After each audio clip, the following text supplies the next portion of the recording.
E esse semestre eu vou lecionar hermenêutica. Estou saindo da história para a hermenêutica.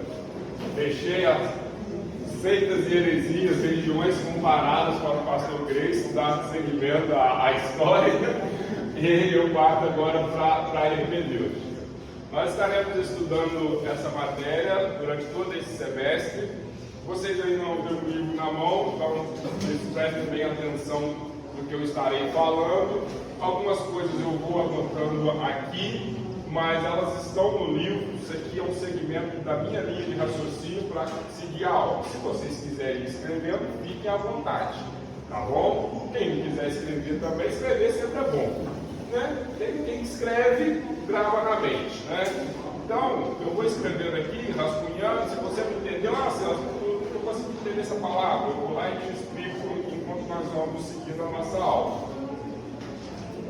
Alguém aí tem um conhecimento, uma pequena noção do que é hermenêutica? Oi? É quando você lê e interpreta aquele texto, ou aquele texto isolado, que é partir dali você cria nada. Dissertar um texto, extrair dele, né? Quem mais aí tem uma ideia sobre hermenêutica? É algo que todo mundo pratica, todo mundo que prega, que ministra estudos, pratica, mas às vezes, por não estudar a matéria, a gente não conhece os conceitos, a linguagem, mas praticar você pratica. Praticar você pratica. Alguém mais gostaria de opinar um pouquinho desse início? Não? Eu coloquei aqui, a hermenêutica é a arte ou a técnica de interpretar. Então, como nosso irmão disse ali, você está lendo um texto, você vai buscar desbruçar daquele texto para trazer o entendimento dele para você e depois para quem você vai ministrar. É por isso que é muito perigoso pessoas que abrem a Bíblia na hora do culto e vai pregar. A revelação vai vir agora. Gente, isso é perigoso demais. Eu não vou duvidar da intimidade de ninguém com o Espírito Santo, porque quem sou eu para duvidar da intimidade? Né? Que o Espírito Santo vai te dar uma revelação ali, você vai entregar uma mensagem esplendorosa, não vou duvidar disso. Mas que a prática de preparar, de estudar, de examinar, colocar no papel entendimento, ela é a melhor. Isso aí é comprovado. Então, a hermenêutica, a gente vai por essa linha, né? Ela vem dessa linhagem da arte técnica de interpretar, trazer esclarecimento. Quem aqui já desbruçou em cima de um texto e não entendia ele de forma nenhuma? Aí às vezes você precisa o quê? Que alguém venha e explique para você, não é? Aí quem veio o quê? Veio o hermeneuta, aquele que explica, aquele que já conhece um pouco mais. Outra hora você vai para o joelho e ora, volta a ler de novo, dobra o joelho, ora, volta a ler de novo, até que aquilo ali vai entrando na sua mente e você vai entendendo, porque o maior hermeneuta da Bíblia é o Espírito Santo. É o Espírito Santo. Só que nós contamos com irmãos ao nosso lado que tem uma experiência, tem uma bagagem a mais do que a gente, que nos explica. Então, a hermenêutica segue essa linha aqui mesmo. Então, de levar a interpretação do texto para as pessoas entenderem. A origem da hermenêutica, ela é na Grécia. É na Grécia. Por quê? Hermenêutica vem do meu chamado Hermes. A hermenêutica é ter a interpretação do que o texto realmente é, ou é ter uma interpretação do texto? Não, nós vamos chegar no ponto, daqui a pouco nós vamos discutir sobre exegese e exegese. Que existe uma coisa que é você extrair do texto e tem que a outra coisa que é você entrar com as suas ideias no texto. Então são perigos, tá? Nós vamos avançando, nós vamos chegar nesse ponto aí. Então, Hermes, um Deus grego, tome cuidado, eu não estou ensinando aqui nada de idolatria não, mas é a origem das palavras, é a origem das coisas, né? A palavra hermenêutica é uma palavra grega, a origem dela é um deus chamado Hermes, era um deus grego que ficou encarregado de explicar, de interpretar as mensagens dos demais deuses. Ele era filho de Zeus. Zeus era o deus maior do panteão de deuses gregos, né? Tem o Olimpo, ali os deuses gregos, a mitologia grega. Então, tem Zeus, que é o maior, e Hermes era um dos filhos de Zeus, e Hermes ele tinha a facilidade de passar para o ser humano aquilo que os deuses queriam, de uma forma que o ser humano entendia na época deles. Então, ele se tornou o quê? O intérprete dos deuses. Então, a hermenêutica ela vem dessa origem. Hermes, hermenêutica, interpretação. Ele ouvia as mensagens dos deuses e explicava. Então, isso aí é algo da mitologia grega. Nós não estamos falando aqui de verdades históricas, nós estamos falando de coisas mitológicas. São coisas que os gregos criaram ali dentro do seu autoconhecimento, mas serviu para levar para o ensinamento do dia a dia. Então, toda a pessoa que explica algo, que disserta algo, que esmiuça algo, ele é chamado de hermeneuta. Então, a hermenêutica ela não está só na teologia. A hermenêutica ela está no direito. A hermenêutica está numa série de estudos, precisa da hermenêutica. É igual eu estava conversando ontem com 2 advogados amigos meus sobre hermenêutica. Aí eles estavam falando, imagina se não tiver um advogado para explicar as leis para o cidadão comum. Lei número tal, inciso tal, parágrafo tal, com aquelas palavras lá do juridiquês, que o cara não vai entender. Cidadão comum como nós não vai entender. Precisa o quê? De um advogado que desbruça em cima daquilo ali, troca aquilo em miúdo, né? E traz para o conhecimento do cidadão comum. E dentro da igreja, precisa das pessoas que Deus levanta para buscar o conhecimento bíblico maior, para ter a explicação, para quando as pessoas estiverem lendo e não entendendo, ouvindo e não entendendo. Vamos abrir Atos 8, 26, 31 para nós irmos para a prática. Vamos para a aula prática, né? Falamos aí de mitologia grega, muitas às vezes nem gostam, né? Oi? Isso, mestre. Mas no nosso caso, não só entra na linha dos pregadores e dos professores.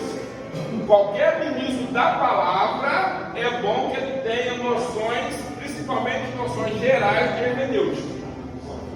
E vocês agora vão ter isso aqui. Vocês vão sair desse semestre muito mais preparados para poder montar as pregações de vocês, para poder montar os estudos bíblicos de vocês, para poder explicar a Bíblia para as pessoas que estiverem ao redor de vocês. Tenho certeza que vai ser muito útil. Vamos lá, Atos 8, 26 ao 31. Quem pode ler para mim? O anjo do Senhor falou a Filipe, dizendo: levanta-te e vai para a banda do sul, ao caminho que desce de Jerusalém para Gaza, que está deserto. E levantou-se e foi. E eis que um homem tio, eunuco, mordomo de Candace, rainha dos etíopes, o qual era superintendente de todos os seus tesouros, e tinha ido a Jerusalém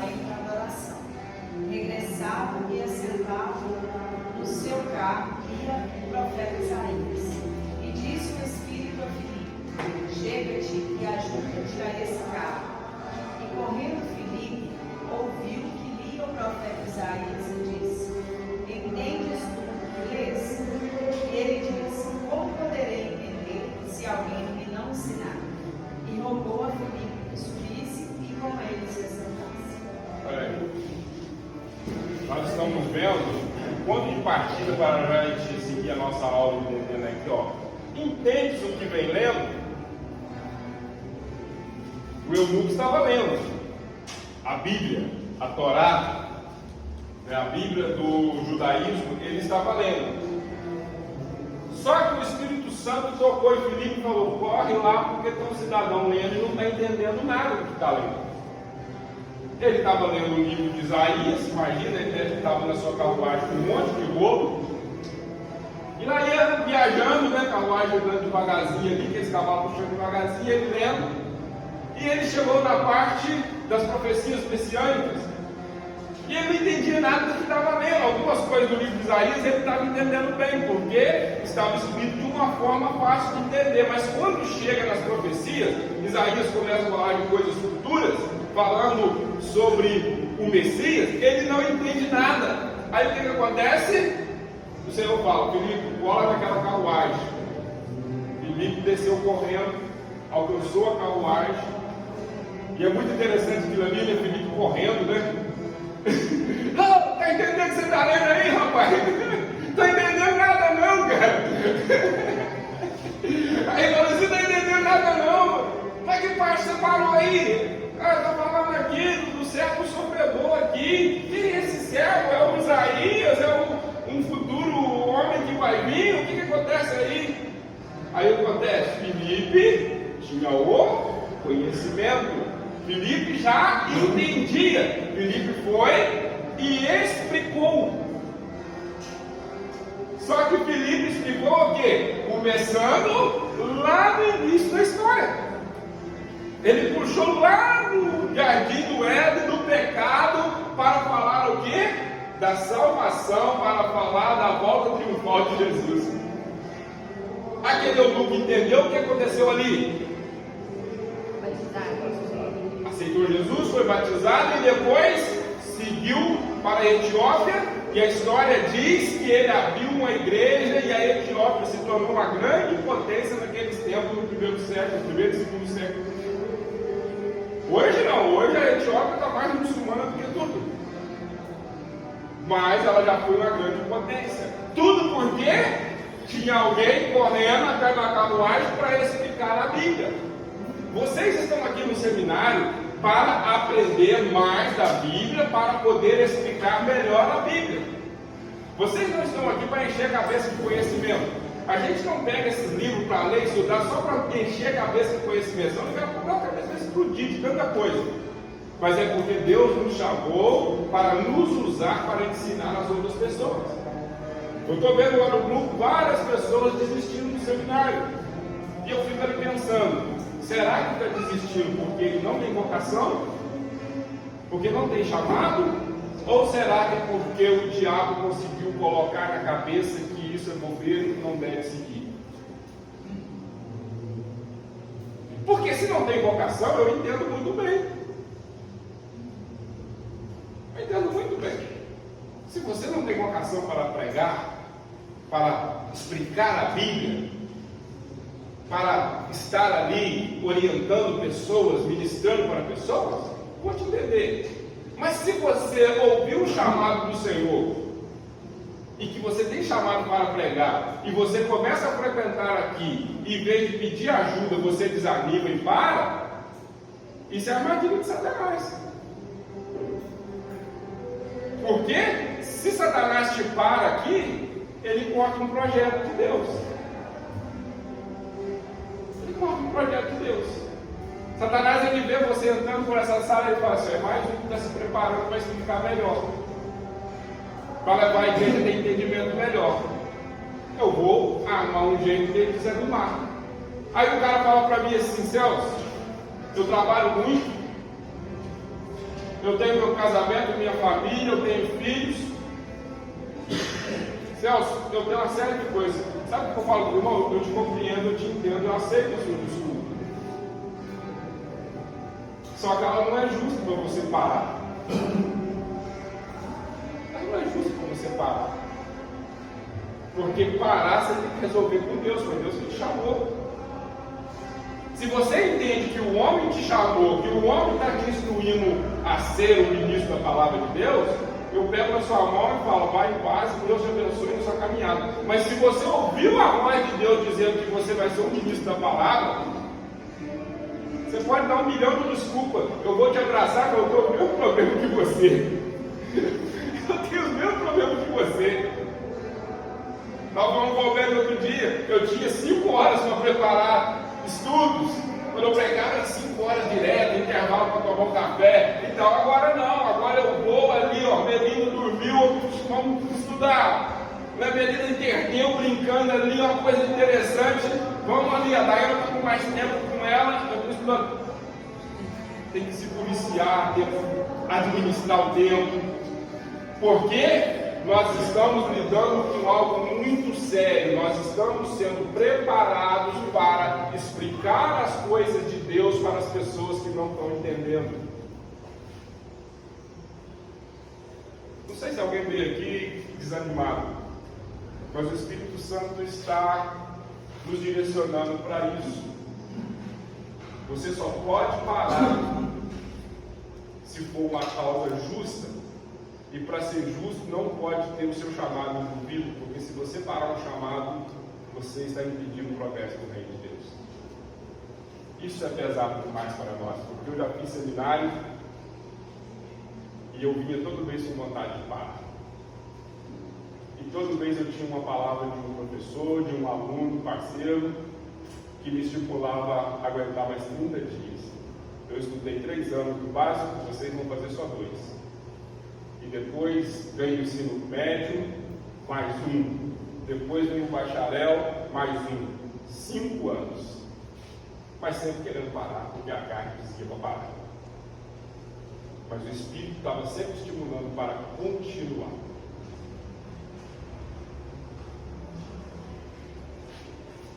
Aí aqui está Filipe, explica. Aí quando o Filipe fala para ele, entende que você lê, qual a definição da palavra ler? Compreender com exatidão, precisão, distinção. Uma pessoa que está lendo, ela não só pode olhar as letras e saber o que está escrito, simplesmente. Ela tem que compreender o que está escrito. Compreender. Ler, saber o que está escrito é uma coisa, compreender é outra. Compreender é você ter um entendimento daquilo que está ali à sua frente. E se tratando de Bíblia, não é fácil. É por isso que quando eu vou orientar as pessoas a iniciar a Bíblia, eu oriento a iniciar pelos Evangelhos, que tem uma linguagem mais simples, mais fácil de entender. Tem pessoas que começam por Gênesis, aí ele vai muito bem no Gênesis, esbarra em algumas coisas. Por exemplo, um rapaz que eu estou discipulando agora, ele está lendo Gênesis, ele se esbarrou logo no início, lá no capítulo 4, na morte de Abel. Quando ele lê lá que Caim mata Abel e sai em casa, ele falou assim: você casou com quem? Olha aí! Casou com quem, senhor? Aí eu chamei ele para mostrar para ele os textos à frente. Aí ele compreendeu. Ah, então Adão teve vários filhos. Ele teve um Adão. O Adão viveu quase 1000 anos. E o Adão não era como nós, que vai se acabando rapidinho, não. O Adão teve vigor físico muito forte. Porque na época não existia, né, os sofrimentos que existem hoje. Aí ele compreendeu. Mas ele, como ele viu só até o 4, ele ficou meio perdido. Então, o ler, compreender, e nós estamos aqui para aprender a explicar as coisas que as pessoas estão lendo.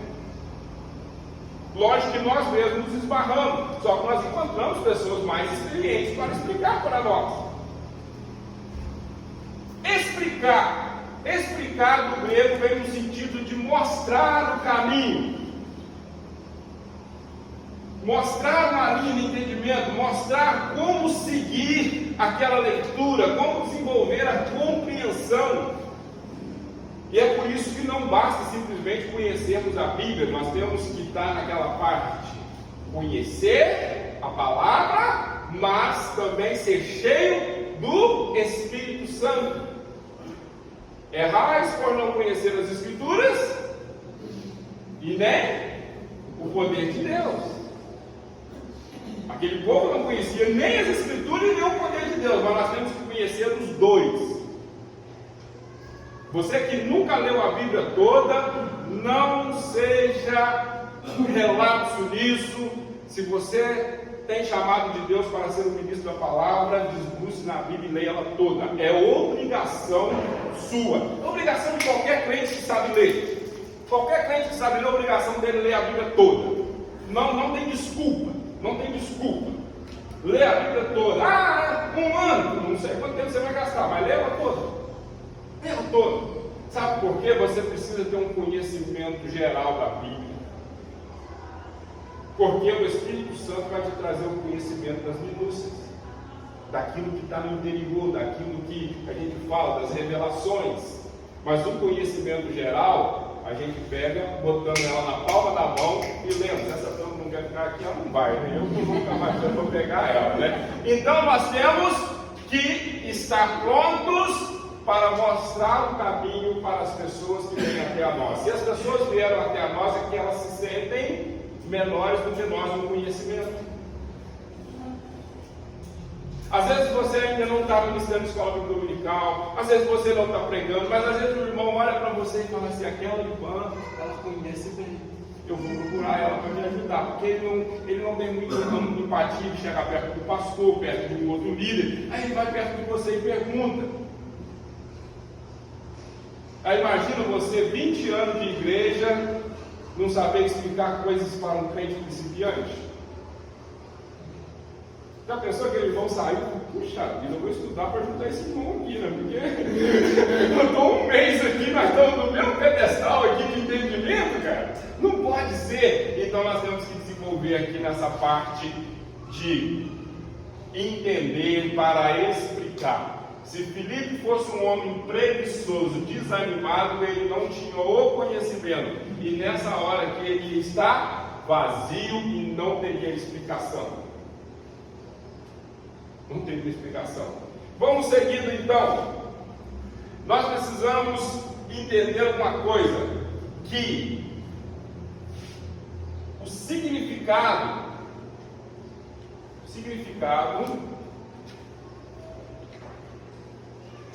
de uma passagem bíblica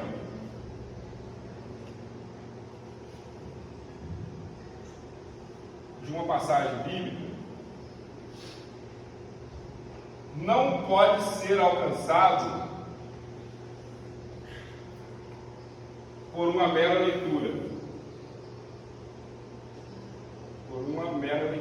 Vocês concordam com isso? Já aconteceu com vocês?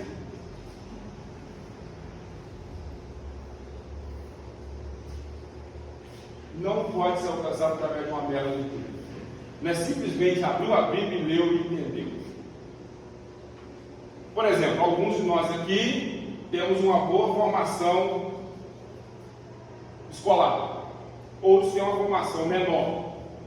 Aquele que tem uma boa formação escolar, ele tem uma obrigação de entender mais a dinâmica da leitura. Concorda? E aquele que tem um grau menor de estudo, ele vai ter uma dinâmica menor para o entendimento. Então nós vemos o quê? Que às vezes uma passagem bíblica, ela precisa ser mais trabalhada a explicação. Não sei se vocês viram uma vez que um pastor, ele estava adulterando com a mulher de um rapaz da igreja. Vocês viram aquilo? Que ele leu aí em Moisés? Vai lá e adultera. Ele era semi-analfabeto. Mas não sem vergonha, né? Ele era semi-analfabeto e sem vergonha. Aí o que aconteceu? Ele estava liderando um grupo, ele foi e leu lá. Aí o repórter ficou sabendo daquela notícia e foi atrás dele. O repórter abriu a Bíblia e falou assim: olha, vai lá e toma uma mulher adúltera. Ué, mas é isso que está escrito? E ele já estava tendo a mulher dele e tendo a mulher do irmão. A gente ri, parece bobeira, mas aconteceu, isso foi notícia no Jornal Nacional. Está lá no YouTube, o repórter lá entrevistando o senhorzinho e explicando para ele. Porque ele não respeitou vírgula, ele não respeitou pontuação e tal. Então precisa que alguém tenha esse entendimento. Hoje no Ministério Tabernáculo, os pastores mais velhos, eles honram o pastor Ilmar. Porque eles falam, antes do pastor Ilmar, a igreja Tabernáculo, ela tinha uma estrutura de uma forma. E principalmente os pregadores, os professores de escola dominical. Depois que o pastor Ilmar chegou, houve um divisor de águas. Porque o pastor Zé Manuel era o evangelista, o ganhador de alma, o desbravador. Já veio o Ilmar, que era o mestre. Aí ficou o pastor Zé Manuel desbravando e o Ilmar preparando pessoas, trazendo o entendimento, para a compreensão. E o que? A igreja deu um salto. A igreja deu um salto. Então você que tem um chamado e você tem uma formação escolar melhor, você vai ter um potencial maior para explicar coisas minuciosas. O irmão que tem uma formação menor, ele vai ser super usado por Deus. Deus vai fazer uma grande obra na vida dele, mas dentro dos seus limites. Dentro dos seus limites. Por exemplo, a gente vê Pedro escrevendo sobre Paulo. O que ele fala? Paulo escreve o quê? Palavras difíceis. Porque Pedro não conseguia acompanhar o raciocínio de Paulo. Porque Paulo tinha uma formação estudantil avançadíssima, era a maior da sua época. Mas já Pedro era das menores. Já era das menores. Então nós vamos entendendo o quê? Que Deus chama a todos e vai capacitando cada um e usando cada um dentro das condições que tem para oferecer. Agora, tem muitos que ainda dá tempo de melhorar. Dá tempo, está novo, ainda dá tempo de desbruçar, de estudar. A gente não pode abrir mão disso. Eu conheço pessoas que hoje leem muito bem e são semi-analfabetas, mas de tanto ler a Bíblia, lê com pontuação, com vírgula, com tudo certinho. Faz ali as interrogações, exclamações, eu fico abismado de ver pessoas que desenvolveram em cima da Bíblia, mas se dedicaram ali, não conseguiram voltar para a escola, tentaram, mas não conseguiram, mas se debruçaram na Bíblia e hoje são pessoas que pregam. A pessoa que vê eles assim pela primeira vez, olha assim, não acredito que tem só uma segunda série. Então nós precisamos o quê?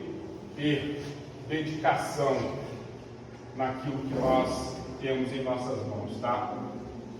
Dedicação é a palavra-chave para nós desenvolvermos dentro do nosso chamado. Quem não se dedica é preguiçoso. Quem é preguiçoso não se desenvolve em nada. Acaba que Deus vai deixar de lado. Então vamos seguir.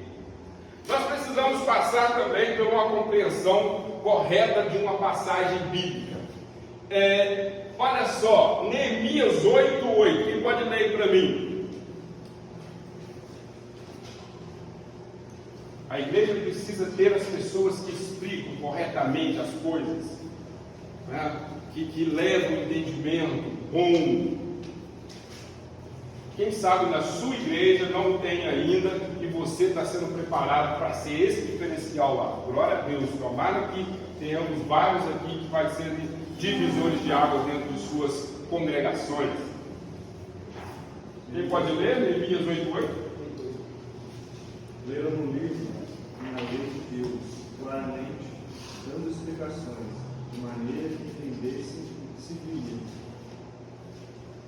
Então nós estamos aqui numa situação que Esdras está lendo sobre as leis de Moisés, mas o povo não tinha uma mentalidade para entender de prontidão. O que acontecia? Esdras explicava, e você segue o texto, ao redor das pessoas tinha os levitas explicando. Tem muita gente que fala hoje que levita é tocador de instrumento, levita é cantor. Levita é alguém descendente de Levi. Se você é levita, nós vamos examinar seu sangue se você é judeu. Se você é descendente de judeu.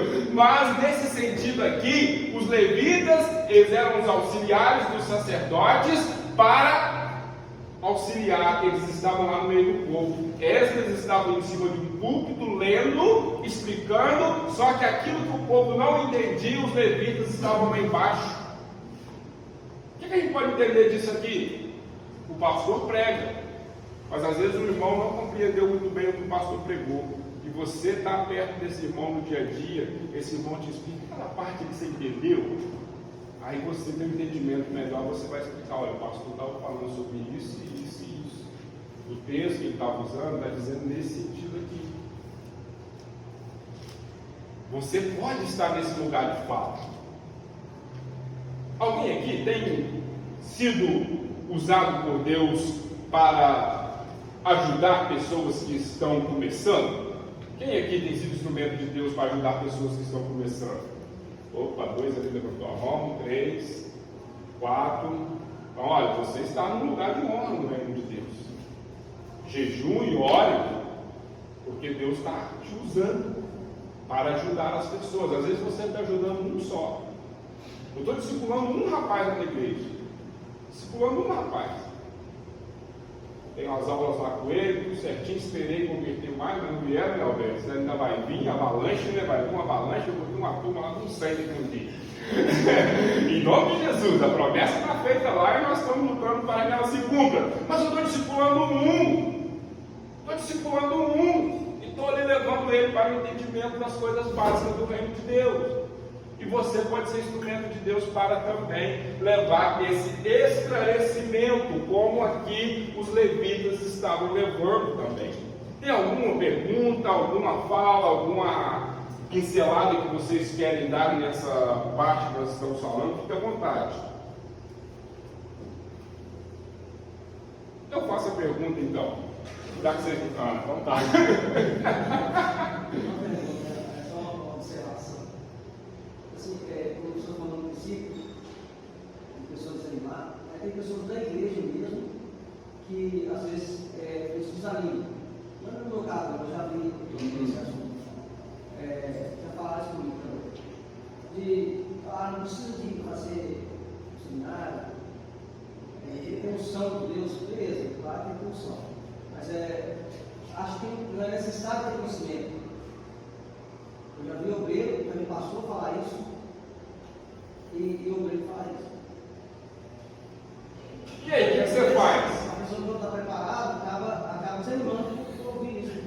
Aí nessa hora é a hora do discernimento espiritual. Esse irmão é inculto?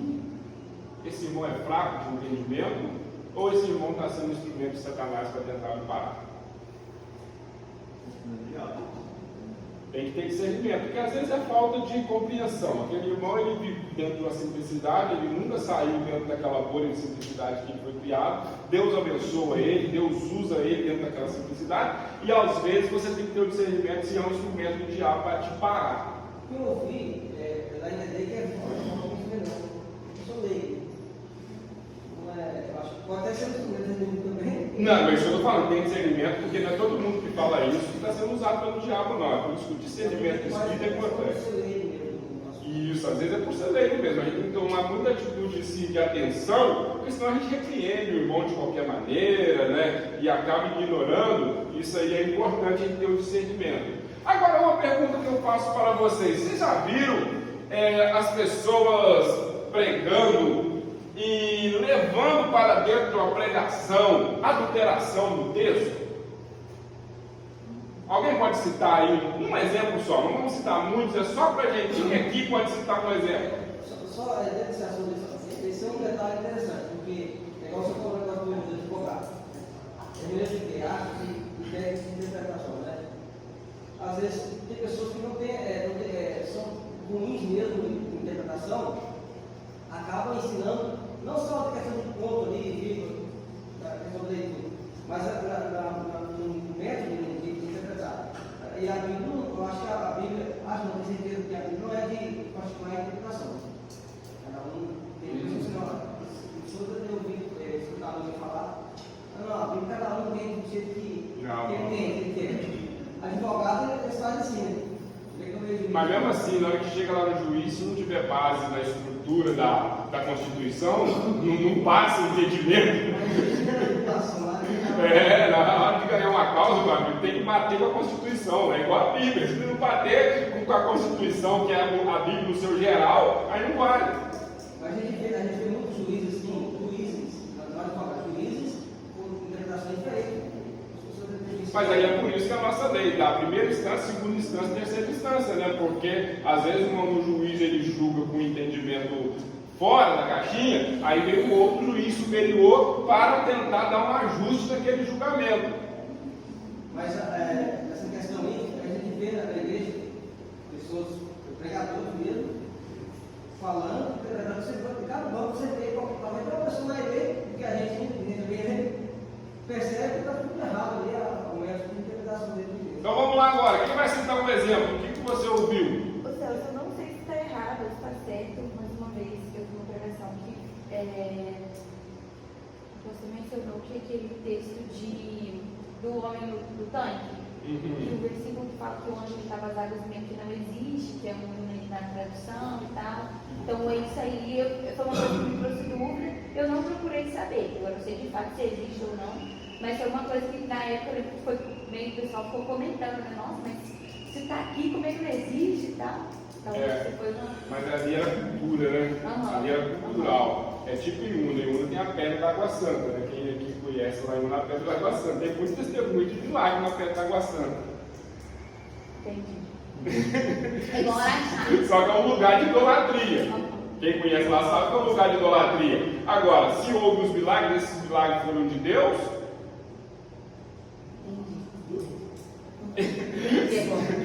Não, aí talvez é isso que ele não soube direcionar na pregação, entendeu? Talvez esse foi o ponto. Isso. É por isso que a hermenêutica ela é importante para a gente. A gente tem que ter discernimento. Toda a cura vem de Deus. O diabo pode tirar uma coisa que ele colocou? Então, se o diabo botou uma dor de cabeça em alguém, ele pode muito bem e vai tirar. A pessoa vai lá no centro espírita, faz um trabalho, sai de lá com a cabeça levinha, porque o diabo colocou e ele tirou. Foi um milagre? Não. Foi um milagre. Dentro do espiritismo foi. Mas no nosso conceito bíblico, não. Porque nós estamos tratando o quê? De ações demoníacas. Várias mãos levantou. Eu vou dar a oportunidade de alguém citar mais um. Celso, vou comentar um e citar outro. Você deu aí o crédito do pastor que foi erro de interpretação, se prostituiu lá com a mulher lá e estava querendo dar crédito naquilo que ele leu e interpretou. Isso surpreende a gente, mas eu também fiquei surpreso, também passou no jornal, um repórter fez uma pergunta para o Papa: por que Jesus morreu na cruz? E ele falou assim: eu não sei responder.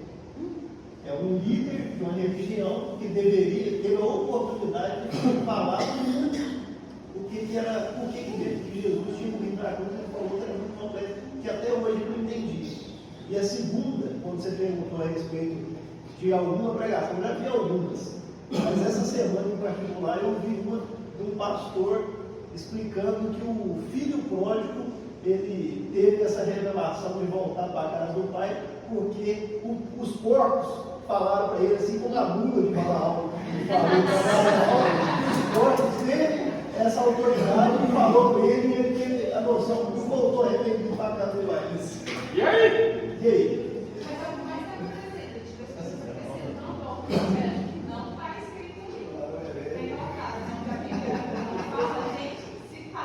A Cláudia já chegou ali me empurrando no final da aula. Quando ela chega, eu já sei que eu estou na hora de sair. Só que existe aqui, ó, exegese. Celso, 9h50, tá? Seu, 9h40. 9h40, então tem 10 minutos para concluir. Exegese, quem sabe o que é exegese? Tirar do texto, mano. Oi? Você tira do texto. Então vamos lá, vamos seguir no bruto. Tirar do texto.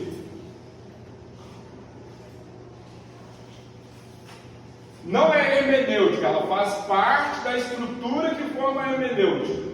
A hermenêutica é você entender e explicar. Aqui está buscando o que? Você vai extrair do texto. Quando eu leio a história de Jairo, sabe o que eu fico na história de Jairo? Não é muito bem educado sentar na mesa, né? A história de Jairo, o que eu faço? Quando eu estou lendo a história de Jairo, eu sento. Eu me sinto sentado vendo Jairo encostando em Jesus e pedindo Jesus encarecidamente um milagre, salvar a filha dele.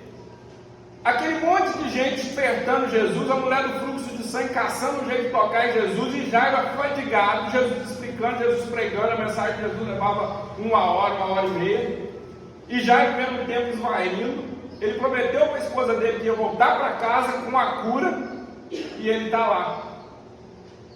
Sabe o que é a exegese? A exegese é isso que eu estou dizendo para vocês aqui, é você sentar, desbruçar no texto e começar a entrar dentro dele. Visualizar. Isso, para quem gosta de história, é uma maravilha. Os amantes da história, a gente entra, né? Você está estudando a história, por exemplo, agora nós estávamos estudando a história da igreja. Né, ali aquelas grandes batalhas medievais, né? A gente está lá, parece que está um exército do lado e o outro está no meio aqui, flecha voando, e você está ali no meio. Tipo o Fantástico Mundo de Bob, lembra do Fantástico Mundo de Bob? O desenho que tinha, que ele viajava na história? É tipo isso. Então a exegese é você entrar dentro do texto e buscar a compreensão. Você está lendo sobre Abraão subindo o Monte Moriá para sacrificar Isaac. Você está subindo com Abraão e com Isaac. Você está ali pensando nas coisas que estão acontecendo, no que você está visualizando. Você sobe o topo do monte, você vê Abraão fazendo o altar de sacrifício. Isso é a exegese, quer dizer, você está dentro da minúcia do texto. Aí você está o quê? Indo na ideia do autor. Então o exegeta, ele se mantém dentro da ideia do autor. O que Moisés queria passar com essa história de Abraão? É a ideia da mensagem expositiva. Isso! Pregação expositiva é a que eu amo. Eu não gosto de pregar versículo isolado. Não gosto. Não gosto. Quando me dão um tema isolado, eu vou caçar um jeito de jogar ele no amplo, porque eu me perco. Eu me perco mesmo. Eu admiro quem consegue pregar um texto, versículo isolado, porque há um risco de eu me desviar com uns trem ali e me perder, porque é grande. O Espírito direciona, dá bobeira que a carne sobressai ali, um minuto você se perder ali, você estraga uma mensagem maravilhosa que Deus tem. Então nós vemos o que? Você tem que ser da exegese, você tem que entrar dentro do texto e começar a buscar dentro dele o que está nele. Tirar a carne, tirar o fruto, tirar o produto valioso daquele texto para dentro de você. E existe a exegese, que aí é diferente. Colocar no texto. Aí você fica de fora fazendo o quê? Só jogando para dentro. Deixa eu ver se eu escrevi a palavra certinha aqui, exegese.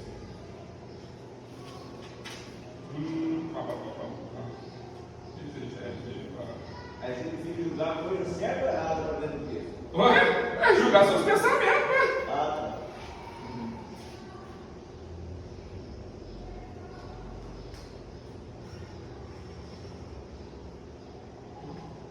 Engolei mais, consertei.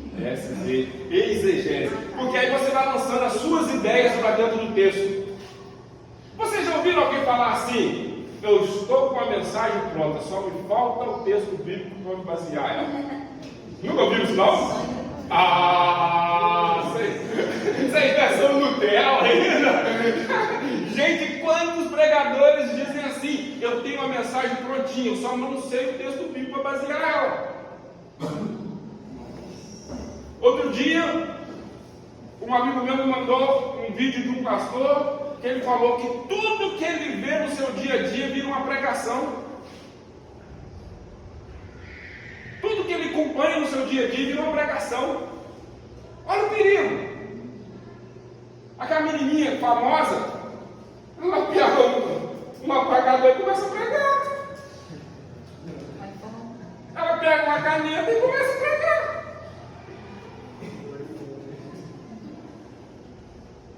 A pregação, ela tem que partir da Bíblia. Da Bíblia. E o Espírito Santo tem que te inspirar a ter o que falar. não se pode pregar sem jejuar e orar. Ah, mas não deu tempo de jejuar e orar, então diz não para pregação. Ah, esse mês eu não estou conseguindo orar e jejuar. Chamaram para a escala, fala, não estou preparado. Se Jesus voltar hoje, eu estou correndo risco de ir para o inferno. Não é verdade? Porque se a gente está sem comunhão com o Espírito Santo, o risco da gente cair na tentação do diabo é muito grande. E como a gente não passa nem 2 horas sem pecar, então, irmãos, é muito sério que nós estamos tratando aqui. Pode falar, irmão? Pode falar. A pessoa, nossa, falar sobre pegar sobre qualquer coisa, sobre algo assim interessante aqui, e pegar sobre aquilo. Eu tenho uns anos atrás, eu vi um rapaz que foi pegar uma mensagem, e isso é necessário pessoas que conheciam ele e saber tocar aquilo que ele está pregando. Porque a pessoa pegou e falou assim: ele é que eu conheci, aonde eu abri a Bíblia, eu vou pegar sobre isso. E está ali uma carta branca.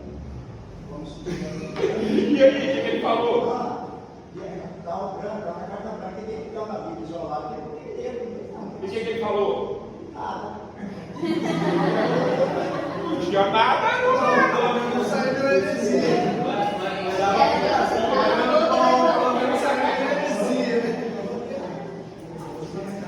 Vai falar? Eu veio que a Bíblia dava pregação. Vou mudar a história aqui, né? O irmão falou foi contra ou a favor. Sobre meu pai. Meu pai, ele fez 4 anos na primeira série, acho que no último ano ele falou assim: vou passar para a segunda forma assim. E não conseguia. Não sabia ler nada, escrever, nada. Meu pai aprendeu a ler da Bíblia. E você vai lá, quem quiser tirar a prova, pode ir lá pedir assim: lê um texto aí para mim. Quando ele lê, ele chora. Qualquer texto. E sabe ler, o irmão conhece aquilo, quando ele está lendo a igreja. Quando ele lê, ele chora. Mas é isso que eu estava falando aqui hora no início. Deus vai usar o seu pai dentro do potencial dele. Tem uma estrutura. Deus não vai usar o seu pai para falar de hermenêutica, de exegese. Seu pai não vai falar disso. Seu pai não vai falar disso, mas o seu pai vai falar daquilo que ele conhece e que o Espírito Santo mostra para ele dentro da Bíblia. Eu duvido de alguém abrir um texto dentro da igreja e pregar e o fogo de Deus descer. Não. Porque se aquele irmão tem uma intimidade muito grande com a Bíblia, eu vou duvidar da intimidade do irmão com a Bíblia. Onde ele abrir ali, ele tem um domínio que o Espírito Santo direciona ele, eu não duvido. Mas isso não pode virar via de regra de todo mundo começar a fazer isso. Por exemplo, Filipe sabia que ele ia falar desse assunto naquele dia? Não, mas o Espírito Santo o prontificou na hora, mas ele já chegou ali preparado. Vamos concluir aqui? Oi. Você já estava na igreja, uma vez passou um moço lá e pregou, há muito tempo até, e sobre as carpinteiras. Ah, sim. Ele é amigo meu, pregador de pregar mais de hora, cara de fazer a igreja pular e saltar e balançar, mas ele aquele dia se perdeu. Mas o que ele falou dessa igreja? Só para entender. Ele falou que tinha que ter carpideiras dentro da igreja. Não, meu Deus, essa... Quem são as carpideiras aqui? Começou a entrar por um lado que não fazia sentido o texto. As carpideiras do texto elas têm um sentido negativo. Pessoas sem emoção nenhuma que choravam pagas. Né? Era pago para chorar. Eram pessoas que choravam sem emoção. Então, se você traz para essa linguagem da igreja, quem são as carpideiras? Aí você levanta a mão. Você chora sem emoção? Você chora sem emoção? Pô, vai com 7-1 que é, né? Enganador, né? Então, é isso. A pessoa tem que traduzir a coisa. Se ali no Bíblia chora. Oi? Se ali no Bíblia chora. É complicado. Então nós vemos aí, eu gostaria que alguém lesse para mim 2 Coríntios 4:2 para a gente dar uma baseada nisso aqui,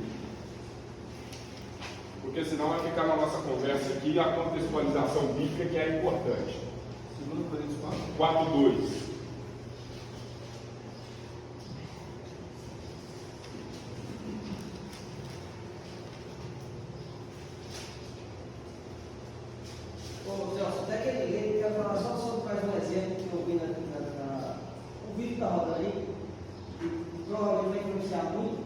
professor Silvio, um padre falando que a igreja, a Bíblia, ela tem menos credibilidade que a igreja, porque a Bíblia surgiu por causa da igreja, e não a igreja por causa da Bíblia. Ah, sim. Você viu esse padre falando? Não vi ele falando não. Se a igreja falar que está certo, a Bíblia está certa. Se a igreja falar que está certo, está certo. Aham. Uma coisa importante que não vai cair na prova, não, mas é importante.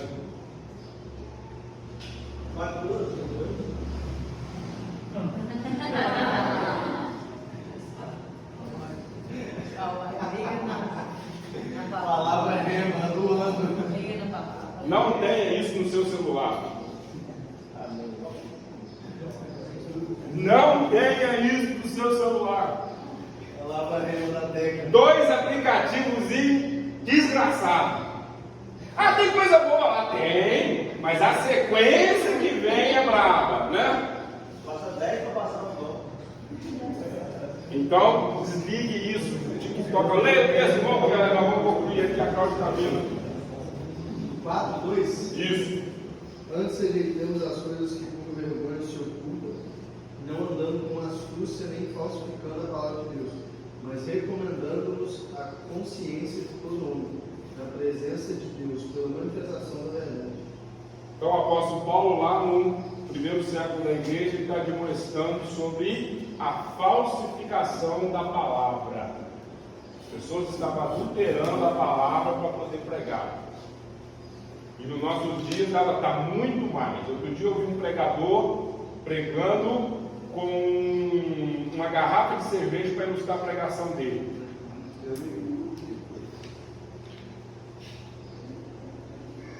Fique atento com isso. Jesus ensinava por parábolas. Jesus ele tinha um tema bíblico para pregar e ele explicava o tema bíblico dele por parábolas. As parábolas eram para sustentar ali o entendimento das pessoas. Você pode pegar as coisas para ilustrar, mas tome cuidado com aquilo que você vai usar. Porque talvez aquilo que você acha que é interessante usar, ele pode levar mais desgraça para quem está ouvindo do que substanciação para o entendimento, do que sustentação para o entendimento. Então, vá para a simplicidade. Você que prega e ensina na igreja, pregue e ensine o mais simples possível, porque você está falando com uma pessoa de terceiro grau, mas você está falando com uma pessoa que não tem alfabetização. Então o entendimento de cada um é diferente. Então, se você falar de uma linguagem bem simplinha, o de terceiro grau entende, e o que tem analfabetismo entende também. Você está pregando com tudo.